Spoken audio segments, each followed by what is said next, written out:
সুপ্রিয় দর্শকবিন্দু, আসসালামু আলাইকুম। হক অ্যাগ্রো প্রজেক্টের পক্ষ থেকে জানাই রক্তিম শুভেচ্ছা। আসলে এতদিন ধরে ভিডিও দেই নাই, ভিডিও দেওয়ার মন মানসিকতা নেই। যে এতগুলা মানুষের লাশ, এত মানুষের বুকে গুলি, আরে ভাই আমার কথা এটা না। আমার কথা হলো যে যাদেরকে গুলি করতেছেন তারা তো বিদেশি না, তারা তো বাংলাদেশের নাগরিক, তাদেরও তো অধিকার আছে না? আপনি এই জন্য গুলি করবেন? আর পুলিশের কি আইন নাই? পুলিশ যদি সে দাগি আসামিও হয়, পুলিশ গুলি করবে পায়ের নিচে, হাঁটুর নিচে। সারা জীবন শুনে আসছি যে পুলিশের যদি গুলি করার পারমিশনও দেওয়া হয় তাহলে হাঁটুর নিচে গুলি করবে। সেই পুলিশ মনে করেন আমাদের ট্যাক্সের টাকায় পুলিশ গুলি কিনে আমাদের জনগণের বুকেই গুলি চালায়। তা এই ব্যথিত বেদন নিয়ে মনে করেন এতদিন আর ভিডিও দেওয়ার মন মানসিকতা ছিল না। যাক, বাংলাদেশ আবারও দ্বিতীয়বারের মতো স্বাধীন হলো। যে বাঙালি বীর শহীদরা প্রাণ দিয়ে আবার দ্বিতীয়বারের মতো স্বাধীন করলো বাংলাদেশকে, তো তাদের প্রতি রইল বিনম্র শ্রদ্ধা। তো আশা করি সবাই ভালো আছেন, আমরাও ভালো আছি। দেখেন আমাদের গারলগুলো মাশাআল্লাহ খুব সুন্দর খাচ্ছে। এর মধ্যে মনে করেন আপনার বিরূপ আবহাওয়া গেছে, প্রতিকূল আবহাওয়া গেছে, আবহাওয়ার কারণে আমরা মনে করেন আপনার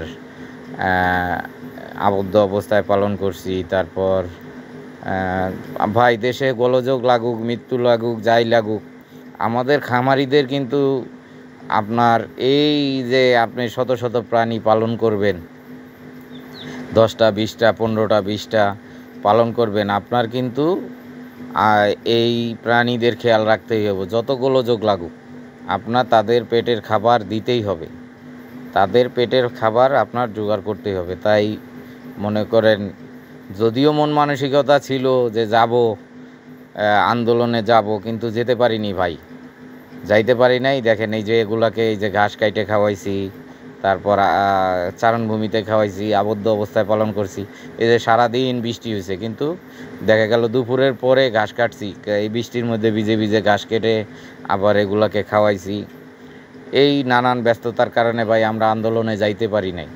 আমাদের খামারিদের কোনো সুযোগ নাই আন্দোলনে যাওয়ার, তার কারণ আপনি খান না খান এই প্রাণীদের খাবার দিতে হবে।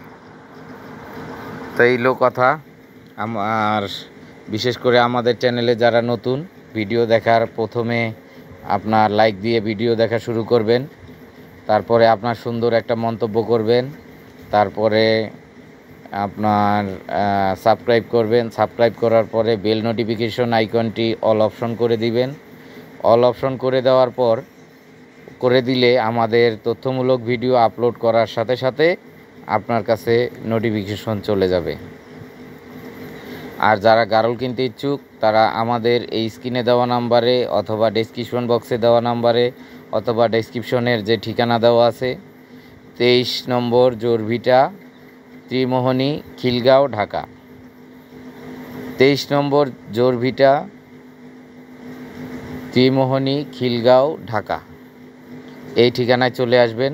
সুস্থ সবল গারল দেখে কিনে নেবেন। এই দেখেন গুড়ি গুড়ি বৃষ্টি পড়তেছে, কিন্তু এই বৃষ্টির মাঝেও এখানে খাবার দেওয়া হয়েছে। সারাদিন বৃষ্টি থামে না, কতক্ষণ জোরে জোরে আসতেছে, আবার গুড়ি গুড়ি বৃষ্টি একবারে থামতেছে না।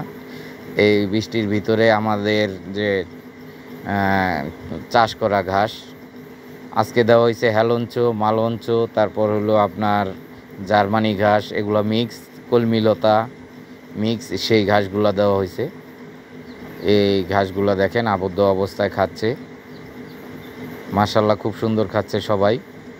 দেখেন খেয়ে মাশাআল্লাহ খুব ফুল পেট হয়ে গেছে আবদ্ধ অবস্থায়ও। তো এই হলো কথা আজকের মতো, আর কথা বাড়াবো না।